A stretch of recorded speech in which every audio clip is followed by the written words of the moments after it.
నిరాకారంగా ఉన్నట్లు దాన్ని ఆయన సృజించాడు. మోషే అంటున్నాడు అది నిరాకారంగా ఉంది, శూన్యంగా ఉంది అన్నాడు.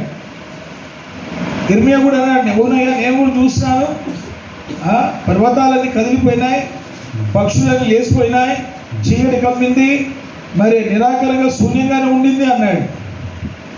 ఇంకా జాగ్రత్త చదివితే అర్థమయ్యేదంటే అక్కడ సృష్టి అంతా ఉంది, అది నిరాకరణ. అదే మొదటి జలప్రళయం. ఆ మొదటి లోకంలో దేవుడు దేవదూతల కొరకు ఏర్పాటు చేశాడు. మానవుని చేయక ముందు దేవుడు దేవదూతల కొరకు ఏర్పాటు చేశాడు. ఆ శ్రేష్టమైనటువంటి ఆ లోకంలో దేవదూతలు ఏం చేశారంట? అన్ని వాక్యాలు మనకు వీలు పడదు చదవడానికి. హెస్కేలు గ్రంథము 28వ అధ్యాయం 13వ వచనం చదివితే వాళ్ళకు సృష్టించినప్పుడు వాళ్ళకి ఎంత చక్కటి స్థలం, అది మొదటి ఏదైనా తోట. చదువుతారా? 13వ వచనం. హెస్కేలు గ్రంథం 28వ అధ్యాయం 13వ వచనం. దేవుని తోట ఏదైనాలో ఏదైనాలో నీ ఉంటివి ఏదేనంటది. ఆదాము అన్నది రెండవ ఏదైనది. ఏదేనంటే అర్థమైంది తెలుసా? చెత్తలో ఉన్న ఏదేనంటే వాడి మీనింగ్ ఆఫ్ ఏడన్ పలకరితం కాదు. ఏదేనంటే ఆనందం. ఆనందం అంతే దాని అర్థం. ఏదేనంటే ఏదో ఒకటి కాదు. అంటే దేవుడు సృష్టించిన వాడిని ఆనందంగా, సంతోషంగా, నెమ్మదిగా, తృప్తికరంగా జీవించమని చేశాడు. ఈరోజు మనం ఏడుస్తున్నట్టుగా దేవుడు మనం చేయాల. అయితే ఆ ఏదోలో పెట్టాడు, 12 నవరత్నాలతో పెట్టాడు, పిల్లనాకురములు ఉన్నారు, చక్కని మ్యూజికల్ ఇన్స్ట్రుమెంట్స్ ఉన్నాయి, అన్నీ ఉన్నాయి. అవన్నీ కింద చదువుకోండి. విస్తారమైనటువంటి ఉన్న కారణాన్ని బట్టి ఆ దేవదూతలు ఏం చేశారంట? విస్తారమైన వర్తకము చేత, 16వ వచనంలో విస్తారమైన వర్తకము చేత లోపల పాపమా లోపల నీవు అన్యాయం పెంచుకుని పాపం చేయొచ్చు కనుక లోపల అన్యాయం మొదలుపెట్టాడు వాడే లూసిఫర్. ఇంకా వివరంగా వెళ్ళాలంటే యెషయా గ్రంథం 14:12లో ఉంది. వాడు పొద్దున్న పోయి ఆరాధన చేస్తామంటే దేవుడు సంతోషించి పేరు పెట్టుకున్నాడు. ఉదయ నక్షత్రమా, తేజో నక్షత్రమా అని పేరు పెట్టుకున్నాడు. వాడికి ఆ పేరు పెట్టుకొని చక్కగా అందరికంటే ఎక్కువగా గణపరిచేటప్పటికి ఎక్కడ లేని గర్వం వచ్చేసింది. వాడు లోపల వ్యాపారం మొదలుపెట్టాడు. ఏంటి వాడు చేసిన వ్యాపారం అంటే అందరు తెలియపోయి చెప్పాడు, ఏంటి దేవుడు ఎప్పుడు మనం ఆయనైనా పూజ చేసేది, మన దేవుళ్ళని చేయడా? ఒక పని చేయండి, మీరందరూ నాకు ఓటు వేయండి, ముందు నేను దేవుడిని అవుతాను, ఆయన సింహాసనం కంటే నాది కొంచెం పైన వేసుకుంటాను, ఆ తర్వాత మిమ్మల్ని కూడా దేవుళ్ళని చేస్తాను అన్నాడు. ఆ కారణాన్ని వచ్చి చాలామంది కొంతమంది దేవదూతలు వాడిని మార్చిని, ఇది వాళ్ళు చేసిన వ్యాపారం. వీళ్ళు మనసులో అనుకుంటున్నారంట, యెషయా 14:12లో ఉంది, 15 వచ్చిన అట్లా ఆ మనసులో అనుకుంటున్నారంట. అంతలో ఆయన ఒక తను తన్నాడు, వచ్చి పాత్రలు ఒక మూలన పడ్డారు. ఎట్టబడ్డారు తెలుసా? మనం అనుకోండి కూర్చొని కింద పడితే పెద్ద దెబ్బే తగలదు కదా, నిలబడి పడితే ఇంకొంచెం తగులుతుంది, లేదా ఈ మిద్దె మీద నుంచి కింద పడితే ఇంకొంచెం, ఒక 3 అంతస్తుల నుంచి పడితే ఎముకలు ఇరిగిపోతాయి కదా. ఒక్కసారి అక్కడ నుండి పడితే ఎట్లుంటుంది చూడండి, ఆలోచన చేయండి. ఎట్లుందంట? తీస్తారా? త్వరగా చదువుతారా? విలాప వాక్యములు 4వ అధ్యాయం, ఇర్మియా తర్వాత ఉంటుంది. ఇర్మియా తర్వాత విలాప వాక్యములు 4వ అధ్యాయం 7వ వచనం. ఇది కథ హిస్టరీ పోతే ఎట్లాగే ఉంటుంది. దాని గనులు, దాని అంటే పరలోకపు గనులు. దేవుడు దేవదూతల్ని గర్వంగా సృష్టించినాడు. దాని గనులు హిమము కంటే శుద్ధమైన వారు, వాళ్ళు పాల కంటే తెల్లగా ఉన్నారట. వారి శరీరములు పగడము కంటే ఎర్రగా ఉన్నాయి. వారి దేహకాంతి నీలం. ఎటువంటి వర్ణన ఉంది వాళ్ళ గురించి. ఆ దేవతలు హెస్కేలు 28:13 చదివితే కూడా దేవుడు వాళ్ళకి చేసిన ఏర్పాటు ఎంతో ఘనమైంది. ఆ మొదటి ఆకాశం మొదటి భూమిలో ఎంత శ్రేష్టమైన స్థితిలో పెడితే లోపల పాపం చేసి గర్వించి ఏమైనారంట అక్కడ ఉందంతే కింద పడ్డారు. ఇప్పుడు చదవండి ఏమైందో, అదే కంటిన్యూ విలాప వాక్యం. అట్టివారి పాల కంటే తెల్లగున్నవారు, పడగ కంటే ఎర్రని వారు, హిమం కంటే తెల్లగా ఉండేవాళ్ళు, అట్టివారి ఆకారము బొగ్గు కంటే నలుపాయను. చాలండి, వారి ఆకారాలంట బొగ్గు కంటే. ఆ నుంచి పడ్డారు కనుక నాలుకలు, తోకలు, ముక్కులు, ముఖాలు పగిలిపోయినాయి. పడితే పడ్డారు కానీ వదిలిపెట్టారంటే లేదు. ఏమంటారు వాళ్ళు, లూసిఫర్ దగ్గరికి వచ్చి ఆయా మమ్మల్ని దేవుళ్ళు చేస్తాను ఏమైందన్న. అబ్బాయి నేను మాట తప్పటోను కాదు, వీధికొకడు, ఊరికొకడు, దేశానికి ఒకడు, బస్తీ ఒకడు, ఇంటికి ఒకడుగా తయారైనారు. ఈ రోజున సృష్టికర్త అయిన దేవుడు ఎవరో మనకు తెలియక సృష్టిని పూజిస్తూ వ్యర్థమైపోతూ ఉంటున్నాం. ప్రియులారా, మొదటి లోకాన్ని ప్రభు జలమయంతో నాశనం చేశాడు. అది మొదటి అధ్యాయం మొదటి వచనం. రెండవ వచనంకి వస్తే అది శాపగ్రస్తంగా మారిపోయింది, నిరాకారంగా, శూన్యంగా, నివాస స్థలం కాదు. యెషయా అంటాడు నివాస స్థలముగా చేస్తున్నాడు దాన్ని. కానీ ఇప్పుడు అక్కడ లేరు నివాసులు. ఇప్పుడు ఆ ఖాళీని పూర్తి చేయడానికి రెండవ వచనం తర్వాత మూడవ వచనం నుంచి ప్రభు 6 దినాలు కష్టపడి పని ప్రారంభించాడు. ఈసారి ఏం చేశాడు? మొదటిసారి దౌదుతో ఎట్ట చేసుకున్నాడంటే, తర్వాత చదువుకోండి, ఏప్రిల్కి రాసిన మొదటి అధ్యాయంలో వాయువులను ఆయన దూతలుగా చేసుకున్నాడు. వాయువు అంటే గాలి, ఆయన దూతలుగా చేసుకున్నాడు. ఆయన ఏమైనా చేయగలరు సృష్టికర్త. ఈసారి ఏం చేశాడంటే అట కాదు. ఆదికాండం 1:26 వచ్చిన ప్రకారంగా వాళ్ళు కూర్చొని మాట్లాడుకుంటున్నారు. ఎవరు? ముగ్గురు, తండ్రి దేవుడు, కుమారుడైన దేవుడు, పరిశుద్ధాత్మ దేవుడు.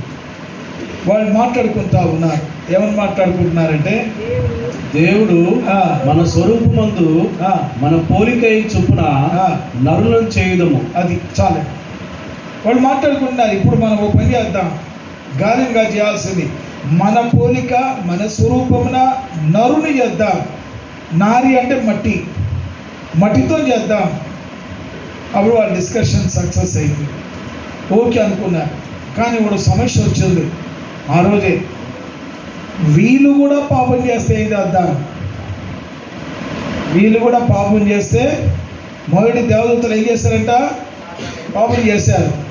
మీరు ఆ మాట తర్వాత చదువుకోండి. 2వ పేతురు 2వ అధ్యాయం 4వ వచనం. వాళ్ళు ఏం చేశారంట? పాపం చేసిన దేవదూతలను అయినా విడిచిపెట్టలేదు. పాతాళమందుని కటక చీకటి గల బీడముల వారిని బంధించి భద్రం చేశాడు. తీర్పు దినం ఉంది, ఇంకా వాళ్ళు అక్కడే ఉన్నారు. యూదా పత్రిక 6వ వచనంలో కూడా తమ ప్రధానత్వం నిలుపుకొనినటువంటి దేవదూతలను ఆయన బంధించి భద్రం చేశాడు తీర్పు కొరకాయ. వీళ్ళందరూ పాపం చేసి పడిపోయినటువంటి దేవదూతలు. వాళ్ళు ఇప్పుడు ఈ లోకాన్ని ఆక్రమించుకొని వారి ప్రభావాలు చూపిస్తూ జీవగల దేవుని దగ్గరికి, సత్యమైన దేవుని దగ్గర పోకుండా చేస్తూ ఉన్నారు. కనుక వారి ప్రధానుడే లూసిఫర్. ప్రియులారా, ఇలాంటి పరిస్థితుల్లో దేవుడు మానవుని చేశాడు. మానవం చేసేటప్పుడు వాళ్ళ మధ్యలో ఒక మాట వచ్చింది. వాళ్ళనేమో తీర్పు కొరకు, వాళ్ళకి క్షమాపణ లేదు, దేవదూతలకి వాళ్ళకి పశ్చాత్తాపం లేదు, ప్రాయశ్చిత్తం అంతకన్నా లేదు. కనుక వాళ్ళని బంధించి భద్రం చేశాడు. మరి ఈసారి మనుషులు చేస్తే వీళ్ళ సంగతి ఏంటి? మనుషులు సృష్టిస్తే వీళ్ళ సంగతి ఏంటి అన్నప్పుడు ఆ రోజే కుమారుడు అన్నాడు. ఏమన్నాడు? నాన్న, వాళ్ళుగా నా పాపం చేస్తే వాళ్ళ కోసం నేను ప్రాణం పెడతాను అన్నాడు. వాళ్ళ కోసం నేను ప్రాణం పెడతా అన్నాడు. చాలా లోతుగా వాక్యం తోకుండా వెళ్తే కనబడుతుంది. అప్పుడు తండ్రి సంతోషించినాడు. వెంటనే సృష్టిని ప్రారంభించినాడు. ఆదామును చేసి ఎట్లా చేసినాడు ఆదాముని? లూకా సువార్త 3వ అధ్యాయం ఆఖరి వచనం. ఒక్కసారి చదవాలి ఆ మాట, నా వాక్యానికి మూలం అది. లూకాస్ 3rd chapter లాస్ట్ వర్స్. ఆదాము దేవునికి కుమారుడు. ఆదాము దేవుని కుమారుడు. ఇక్కడ లాజిక్ తెలుసండి, మొట్టమొదలు భూమి మీద సృష్టించబడిన వాడు. ప్రపంచంలో కనీసం 380 దేశాల పైన ఉన్నాయి. అందులో ఎన్నో వందల వేల పట్టణాలు ఉన్నాయి. ఇంకా గ్రామాలు అయితే లక్షల కొలది ఉన్నాయి. మొత్తం మీద 800 కోట్ల జనం ఉన్నారు భూమి మీద. వీళ్ళందరికీ మూల పురుషుడు, ఇప్పుడు బ్రతికిన వాళ్ళు కానీ సచివులకు కానీ, సచివులు ఇంకెక్కువ ఉంటారు. వీళ్ళందరికీ మూల పురుషుడు అంటే ఆదాం. ఆదాం అంటే అర్థం తెలుసండి, ఆదాం అంటే యాడమ్, ఇంగ్లీష్లో యాడమ్. ఆదాం అంటే మట్టి, అంత మించి ఇంకోటి ఏం లేదు. హీబ్రూ భాషలో ఆదాం అంటే, మన తెలుగు భాషలో మట్టి. వాడు మట్టిలో తీశాడు, తన స్వరూపం ఇచ్చాడు, తన ఆత్మని ఇచ్చాడు, తన వల్ల మనిషిగా చేసుకున్నాడు, ఆదామును సృష్టించినాడు. పిల్లలు ఇక్కడ ఒక విషయం నేర్చుకుందాం. దేవుడు ఆదామును చేసినప్పుడు 3 భాగాలుగా చేసినాడు, 3 పార్ట్స్. ఏంటి ఆ 3? ఇదిగో ఇది కనబడుతుంది, ఇది శరీరం. దీన్ని ఏమనొచ్చు, ఒక డబ్బా ఇది. ఈ శరీరం నడవడానికి లోపల ప్రాణం పోసాడు, దాని సోల్ అంటారు, ప్రాణం. దాని లోపల దేవుడు ఆత్మను ఉంచినాడు. ఈ మూడింటికున్న వ్యత్యాసం ఒకసారి చెప్పాలనుకుంటున్నాను, చాలా ప్రాముఖ్యం. ఈ టేబుల్ ఉంది ఇక్కడ, దీన్ని ఏమంటారండి? టేబుల్. నేను అనేది అంటే ఈ టేబుల్ ఒక వస్తువే కదా, దీన్ని నేను బాడీ అంటాను, అనొచ్చా? బాడీ. అది ఈ టేబుల్ కూడా బాడీ, నా శరీరం కూడా బాడీ. ఏ వ్యత్యాసం లేదు. మీరు కానీ మోటార్ సైకిల్ వర్క్షాప్లోకి వెళ్ళినారంటే వాడు ఏమంటాడు తెలుసా, మేస్త్రి, మెకానిక్, అరే ఆడ 10 బాడీలు ఉన్నాయి తీసుకురారా అంటాడా. నేను వచ్చి బ్రదర్ చెప్పారు, అయ్యా నేను వస్తుంటే నా కారు యాక్సిడెంట్ అయిందని చెప్పాను. ఏమంటాడు, బ్రదర్ మీకు ఏమైనా అయిందన్నా అంటాడు. లేదు నాకేం, నీకేం కాలేదు కానీ మరి బాడీ ఏమైనా దెబ్బతిందా? ఏ బాడీ? ఈ బాడీ. అలవాటు పడ్డాం, కార్లను స్కూటర్లను బాడీ అంటాం కానీ టేబుల్ అనం. బాడీ అంటే ఒక వస్తువు, నిర్జీవమైనది. అందుకే మనం చచ్చిన రోజు ఏమంటారు, బాడీ వచ్చిందా, బాడీ ఎత్తుకొని పోయినారా అంటారా అన్నా? ఏం బాడీ? డబ్బాని ఎత్తుకోపోయిరా? మీ ఏరియాలో ట్రైబల్స్ బాగుంటారు కదా. నేను ట్రైబల్ ప్రాంతాల్లో పనిచేస్తాను 16 సంవత్సరాలు. వాళ్ళని అడిగితే ఏమంటారు తెలుసా, ఏంట్రా ఇది అంటే చెత్త. వాడు వెలగలుగుతారండి, చెత్త, అది చెత్త, పారేయాలి. మన స్టైల్గా సమాజ్ చేస్తూ ఉంటాం దాన్ని. బాడీ నిర్జీవమైన శరీరాన్ని, ఒక ఆకారాన్ని, ఒక వస్తువుని, ఘన పదార్థాన్ని బాడీ అంటారు. ఈ బాడీలో ప్రాణం పోస్తే ఏమవుతుంది? త్వరగా చెప్పండి.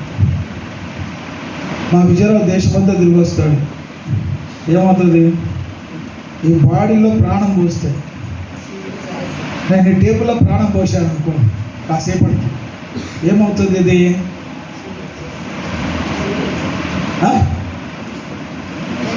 ఓన్లీ టేబుల్ కాదని ఏదో ప్రాణం పోసాను, నడుచుకుంటూ పోతాయంటే మరి ఏమన్నా దాన్ని ఏమనాలి? ఈ బాడీలో ప్రాణం పోస్తే ఏమనాలి? జీవి. ప్రాణము జీవము రెండో ఒకటే ఇంచుమించుగా. అది జీవం పోసారు, ప్రాణం పోసారు, ఏమైంది అది? అదే ఏమన్నా దాన్ని పేరైనా పెట్టేది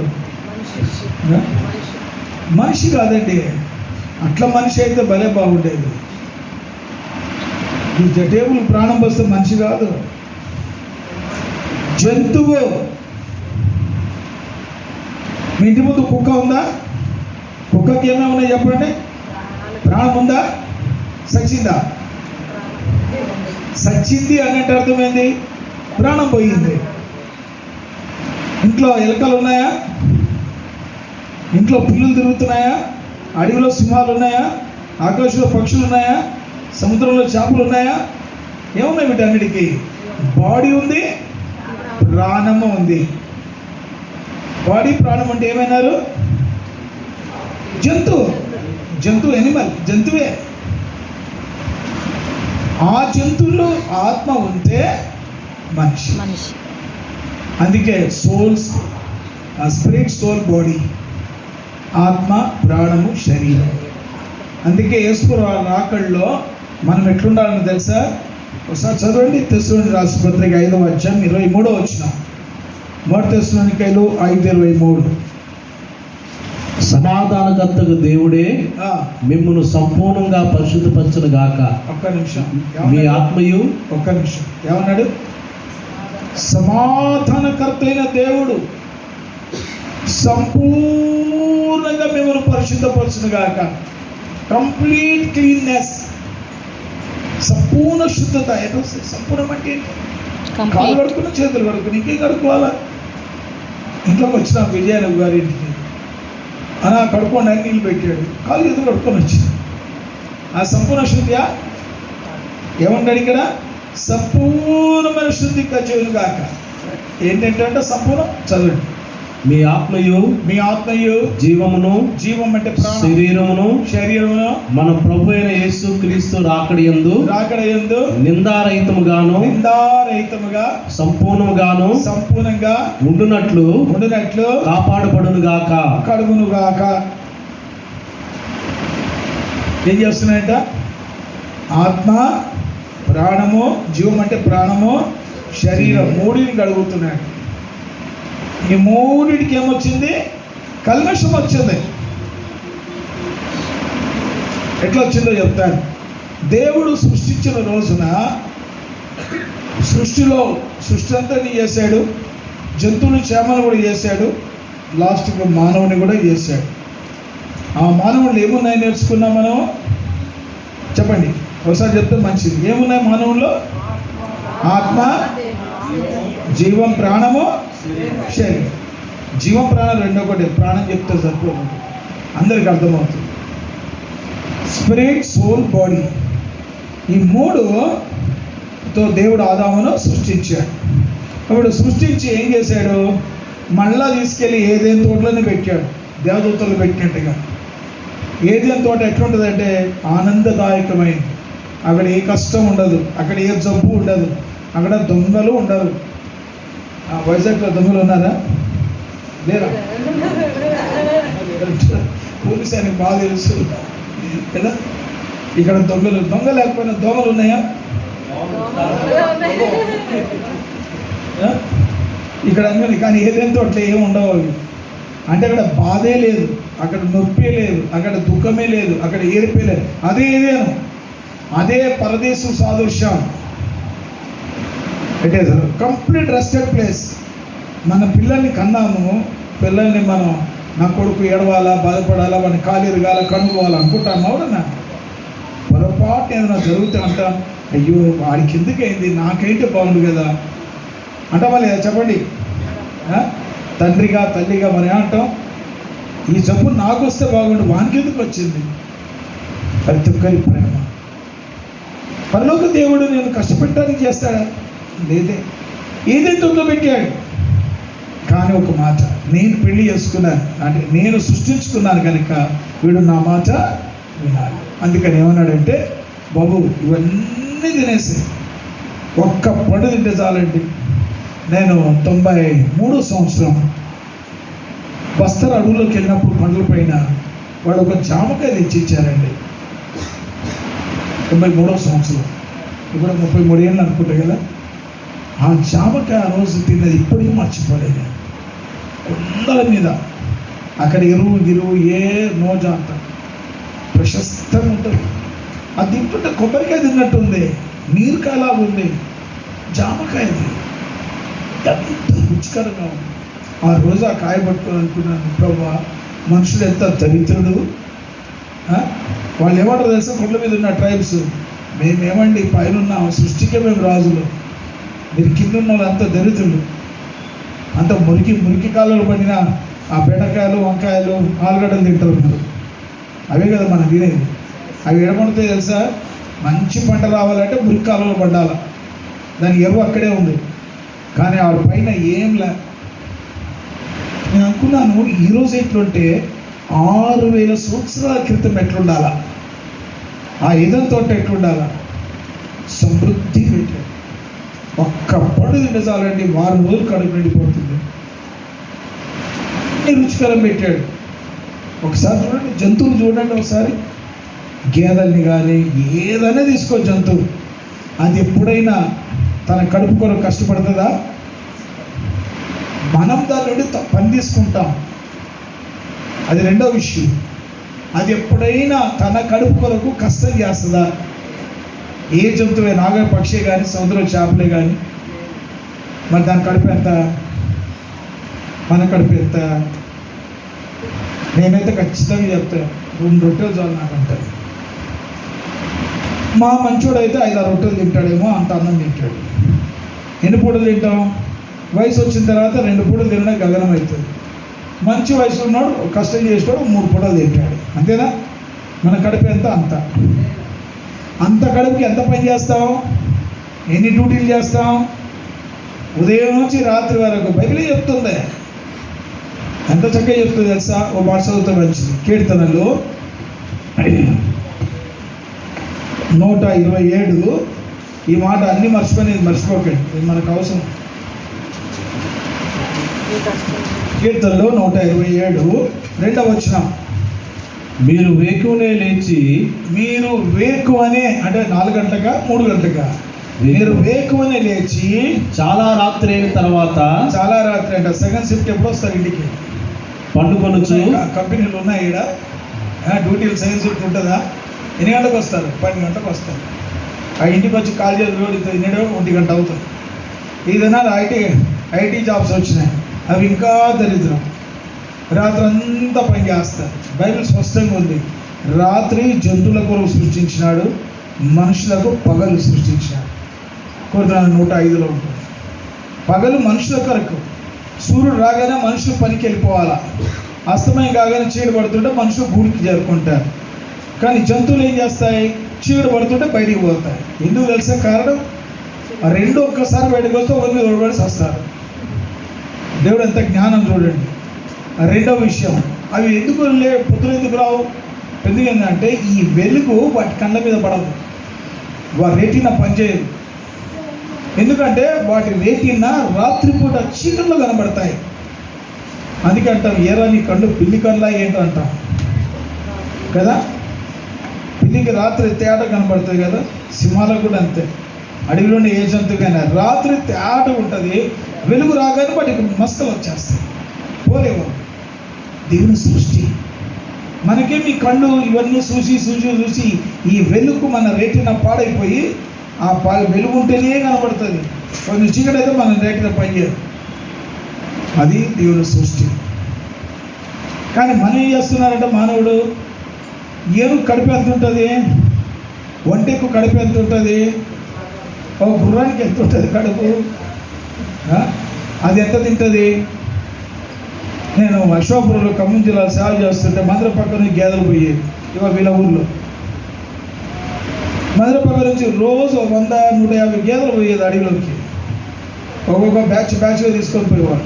నేను నిలబడి చూసేవాడిని. ఆ గేదెలు ఎట్ట పోతాయి? నేను అడిగి పోతున్నా, అక్కడ గడ్డి మేయాలా, దానికి దారిలో అస్సలు తినం మేము. ఆడికి వాడు ఏమన్నా గేదెలోడు చెప్తాడా, దారి తినకూడదు చూడు, ఆడికి పోయినా తినాలంటాడా? అవి నోరు మూసుకొని పోతాయా? నా కూడా పోతాయి, మేసుకుంటూనే పోతాయి. ఆడికి పోయి దినమంతా ఏం చేస్తాయి? ఏం పని చేస్తాయి? ఆడ దినమంతా మేస్తాయి. మళ్ళీ సాయంకాలం వస్తేప్పుడు దినమంతా తిన్నానికి వద్దులే అంటదా? చూడండి, మళ్ళా మేసం ఎత్తుకుండానే వస్తుంది ఆడుంది గడ్డి అని. మళ్ళీ ఇంత దినమంతా తిని దాని కష్టమే తింటాం. మనం తింటానికి కష్టపడతాం. ఆ కొంచెం తింటే ఎక్కదు, అన్ని బీపీలు షుగర్లు. దీన్ని అంత తిని ఇంటికి వచ్చినాక ఆ గేదవాడు ఓనర్ ఏం చేస్తాడు?